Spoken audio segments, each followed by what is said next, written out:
Hello, I'm Charles Kovess, Australasia's passion provocateur. Welcome to this week's episode of the Charles Kovess Show. Being recorded, it's episode 27 on the 27th of September. I love synchronicity and numerology. In this week's show, the one big idea is to understand that your attitude compared to your skill is far more important, and that great companies are constantly searching for team members with great attitudes. We'll explore that in the show. Stick around. This show is predicated on the formula of SA plus P equals S. Self-awareness plus passion equals success. Since 1993, when I left my successful legal career to become Australasia's passion provocateur, I have spent most of my life, provoking, educating, inspiring, teaching audiences, big, small, in conferences, in workshops, to understand the power of passion, to understand how amazing each one of us is when we let our passion out. I've also helped people all around the world through the books that I've written, through workshops, through conferences, and through one-on-one executive coaching. This show is also influenced very much by Socrates' famous quote, "The unexamined life is not worth living." You can see I'm wearing my red jacket if you're watching this on YouTube. Of course, if you're listening as a podcast, you won't see my red jacket. In each show, I explore one big idea. I've already introduced that one big idea to you, but I keep it as one big idea so that you don't have to concentrate on too many aspects. And if you get one idea a week by watching or listening to this show, I think it will add great value to your life and to those around you. Each week I share some practical resources with you. A joke, a quote, a song, a whole new way of looking at a song, a health tip, a spiritual tip. This show is not politically correct, and this show accepts that we have a spirit, a spiritual element.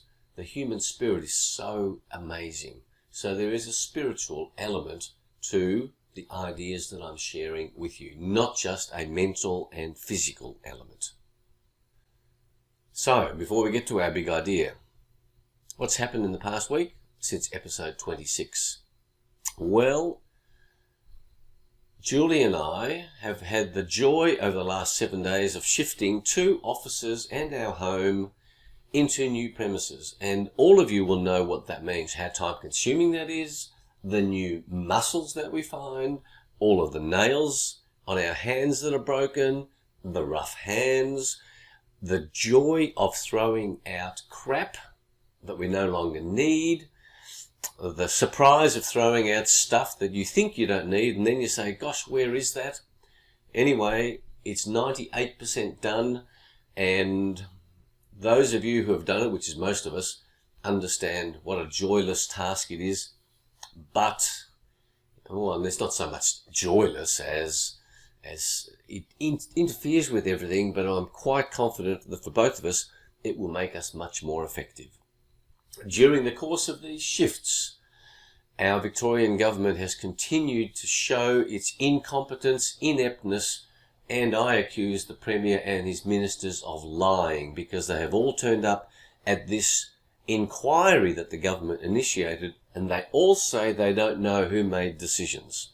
I say they are lying. And some people have said to me, you shouldn't be talking about politics. You shouldn't be expressing your views about what's going on. I say I should be. I say that this is a crucial element to the future of this country and to the planet. There's no point having wonderful personal performance and the world and the country is going to pieces because of poor government. I'm expressing my views on what has to happen for good leadership, for good teamwork, None of that is happening in this Victorian government.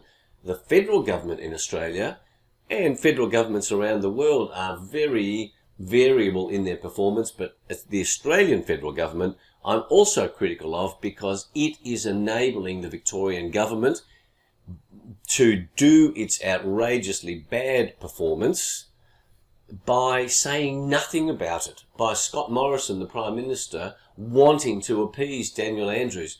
Bad strategy, Prime Minister. I call you out on it. I call on you to change how you handle the Victorian government, because they are a bunch of liars saying that they don't know who made decisions. I also point out in social media that the Victorian government is magnificent in how it controls the narrative, so that in certain surveys that are taken, a majority of Victorians think that the Victorian government has done all right. That is very much social media influenced, Facebook, LinkedIn, Instagram, and I call upon people who are unhappy with the Victorian government performance to speak up on social media, and don't worry about the trolls that criticise you for daring to criticise Daniel Andrews. Anyway, while all this shifting has been going on, while all this inquiry has been going on, sometime today the Premier is going to come out and make another announcement, and whatever he says, you can no longer believe anything that he says. So the ignoring of the government for expert advice from doctors is simply breathtaking. But in the meantime, Julie and I have managed to do some exercise. I have ridden my bike almost every day, so I'm in good, reasonable physical shape, and I'm enjoying life. I have to say, I am enjoying life. And to make it even more enjoyable, it's time for a sip of coffee, because as you all know, for regular listeners and observers, I love coffee, and so does Stephanie. So if you need good service, good supply of coffee machines, send me an email to charles@covest.com and I will introduce you to Stephanie. Now, for today's big idea. Before I tell you about that, I invite you to subscribe to Passion Points to Ponder. That's at covest.com. To subscribe to this YouTube channel. To subscribe to the podcast. To share the YouTube channel and the podcast through your network, so that if you like these ideas, this one big idea that I share, please share it widely. To discover more about the self-awareness and passion quest for group coaching and one-on-one coaching, I invite you to go to charlescovest.com. And for corporate programs and for public programs, the website is covest.com. Now for today's big idea. Attitude versus skill. Who is the winner? What do the best companies focus on when picking team members? Attitude or skills? The answer for top quartile companies from all of the research around the world is that the best companies, the great companies, pick people primarily on the basis of their attitude. They obviously need a certain level of skill, but it's attitude that is the determinant. In Australia and in most Western countries, however, most companies pick people based on their skills. And so take on board this idea that if you want better team members, focus on attitude. Now, why is this the case? Why do the best companies focus on attitudes, not skills? The answer is that your attitude on a moment-by-moment basis has been dictated by, has been developed by your entire life. Someone who's coming to apply for a job with you, that person's attitude in circumstance, from circumstance to circumstance, is dictated by what they've experienced in their whole lives. In earlier episodes, I've talked about the subconscious mind, how the experiences in our subconscious mind, what I call your swamp, are locked in there and they dictate your behavior into the future unless you do personal development, unless you go on the self-awareness and passion quest, unless you learn how to not be dictated to by your subconscious responses. That's where attitude comes from. Skills can be learnt. Skills can be taught and learnt much more easily than changing a person's attitude. I have coached clients, I have helped friends whose bosses, and these clients that I've coached who have had very poor bosses and leaders whose attitude left a lot to be desired. They got to their position of leadership because of their skills, and their attitudes cause untold grief, untold harm to people that they lead. I, in my work, have helped such people shift their perspective on such bosses, and in fact, I might do an episode on 5 steps to help you design a strategy to get rid of a boss who is a problem.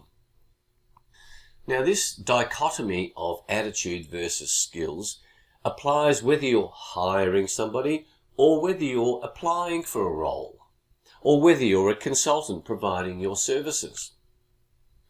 How do you demonstrate to a prospective employer or someone who's going to retain your services that you do have the right attitude? Because again, if you teach the person who's contemplating using your services, hiring you, that you do have the right attitude, that is going to be influential in their decision to pick you and not somebody else. Now, this is particularly relevant in the economic downturn that Victoria and Australia is going through, let alone the rest of the world, because there is going to be so much unemployment. There are going to be many more people competing for a reduced number of jobs. I say to you, if you want to be attractive to employers, to successful companies that are employing, learn how to demonstrate that you have the right attitude. Now, if you don't have the right attitude, you better do some work on yourself. Otherwise, you will simply be a labourer where attitude doesn't matter. Where there are some jobs where they will just take anybody, you can clean the gutters, because they're not going to test your attitude. But if you want to get anywhere in life, you better start working on handling the issues in your subconscious mind so that you shift your attitude. Now, I've been talking about attitude. Well, I'm going to share with you 7 desirable attitudes so that you really deeply understand what does that actually mean to have the right attitude. And from the 50 plus years of business experience I've had, the 27 years as Australasia's passion provocateur, head of commercial law at the 10th biggest law firm in Australia, I think I can speak on this with some authority. So, 7 desirable attitudes. Number 1, overwhelmingly, be willing to take responsibility. This is such a huge issue. I've talked about it in earlier episodes. I will expand it more in subsequent episodes, but this whole idea of taking responsibility is the opposite of blaming everybody else for what's happening. Number 2, be willing to be held accountable. Now, Daniel Andrews says, I'm accountable, but he is not willing to be held accountable. He mouths these words, I am accountable. It doesn't mean anything. It is meaningless drivel from Daniel Andrews. Do not say those words and not be willing to be held accountable. And there is a distinction between taking responsibility and being accountable. Those 2 words are quite different. Responsibility is internally generated. Accountability is externally imposed. Number 3, own your mistakes. When you make a mistake, speak up about it. Own it. Don't try to deflect the blame to others. And that willingness to own your mistakes takes courage, and is a wonderful way for you to grow and develop. And remember from earlier episodes, if you aren't growing and developing, you are dying. The fourth attitude, volunteer to help others. In your workplace, anywhere in your life, where do you volunteer? Where do you show that you don't only focus on your own needs? Number 5, speak the truth. That's a scary one. That's a whole episode in itself. But be willing to speak truth. That demonstrates a great attitude. Number 6, be passionate, be committed, be enthusiastic, regardless of what's happening. Number 7, care about your colleagues. This is such a powerful idea, caring about the people with whom you work, even when they don't always do what you would like them to do. Caring about other human beings changes the dynamics in any team and in organizations. Organizations with high levels of caring are great organizations. Not every time, but mostly. The last point. Every company has a unique culture because every company is made up of a group of weirdos. You've heard me talk about who is a weirdo, and the answer is you and everybody around you and your parents. Each one of us is a weirdo. So the culture in every team, in every organization, is unique. And some attitudes, some desirable attitudes, will be more valued than others in different cultures. You need to understand that when you're seeking a change of role, when you're seeking to work in a company, or if you're leading a team within a company, say what attitudes would serve the culture that exists in this organization. So, there you have it. Attitude versus skills. Who is the winner? I say attitude. But you have to keep developing your skills. And that reminds me of this week's joke. The CEO comes up to the new junior in the office who is standing beside the paper shredder. And the CEO says to the junior, do you know how to work this thing? And the young fellow says, sure I do. So the CEO hands over the piece of paper. The junior puts it through the shredder. As it's going through, the CEO says, I just need one copy, thanks. You need to understand what the difference is between a shredder and a copier. And so you do have to keep learning your skills because all the equipment that's arriving in our lives keeps changing. So you have to keep developing your skills.